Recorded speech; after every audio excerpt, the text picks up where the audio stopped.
Bioetika.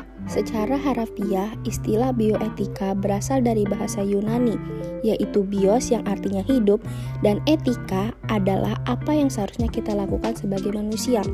Istilah itu sendiri diartikan sebagai kajian etika mengenai isu sosial dan moral yang muncul akibat aplikasi bioteknik dan medis. Jadi, bioetika merupakan studi filosofi yang mempelajari tentang konspirasi dalam etika yang menyangkut masalah biologi dan pengobatan. Jadi, bioetika muncul sebagai respon atas semakin berkembangnya ilmu dan teknologi hayati, terutama di bidang medis yang berhubungan erat dan atau menjadikan manusia sebagai objeknya. Jadi, dapat disimpulkan bahwa bioetika lebih berfokus pada dilema yang menyangkut perawatan kesehatan modern serta aplikasi teori etik dan prinsip etik terhadap masalah-masalah pelayanan kesehatan. Faktor-faktor yang melandasi etika yang pertama adalah nilai-nilai, yang kedua adalah norma, yang ketiga adalah sosial budaya, yang keempat religius, yang kelima adalah kebijakan atau policy maker. Etika profesi pelayanan kebidanan. Pelayanan kebidanan terintegrasi dengan pelayanan kesehatan bidan adalah sebagai tenaga pemberi layanan kebidanan, layanan KB, layanan kesehatan masyarakat. Harus mempersiapkan diri untuk menginspirasi perubahan kebutuhan masyarakat terhadap pelayanan kebidanan. 1. Keadilan dalam memberikan pelayanan kebidanan. 2. Metode pemberian pelayanan kebidanan. 3. Dokumentasi pelayanan kebidanan. Keempat, keikutsertaan suami dalam pelayanan kebidanan dan kelahiran. Dan kelima, menjaga mutu pelayanan kebidanan. Hak dan kewajiban.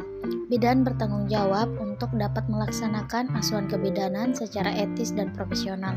Sikap etis dan profesional berarti bekerja sesuai standar, melaksanakan advokasi, menjamin keselamatan pasien, menghormati hak-hak pasien sehingga kualitas kebidanan meningkat. Ada etik bidan.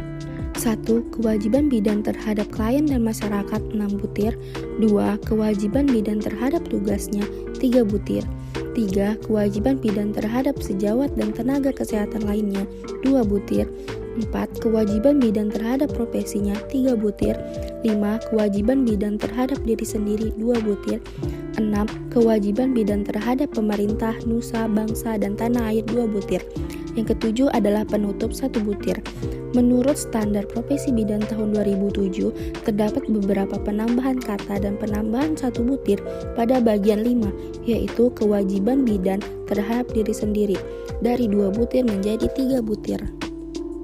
Kode Etik Bidan Indonesia. Kode Etik Bidan Indonesia sesuai keputusan Menteri Kesehatan Republik Indonesia nomor 369/Menkes/SK/3/3/2007 tentang standar profesi bidan. Instruksi etika dalam pelayanan kebidanan. Yang pertama, menjaga otonomi dari setiap individu, khususnya bidan dan klien. Yang kedua, menjaga kita untuk melakukan tindakan kebaikan dan mencegah tindakan yang merugikan atau membahayakan orang lain.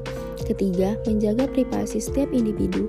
Keempat, mengatur manusia untuk berbuat adil dan bijaksana sesuai dengan porsinya. Kelima, dengan etika kita mengetahui apakah suatu tindakan itu dapat diterima dengan alasan. Keenam, mengarahkan pola pikir seseorang dalam tindakan atau dalam menganalisis suatu masalah. Yang ketujuh, menghasilkan tindakan yang benar. Kedelapan, mendapatkan informasi tentang hal yang sebenarnya.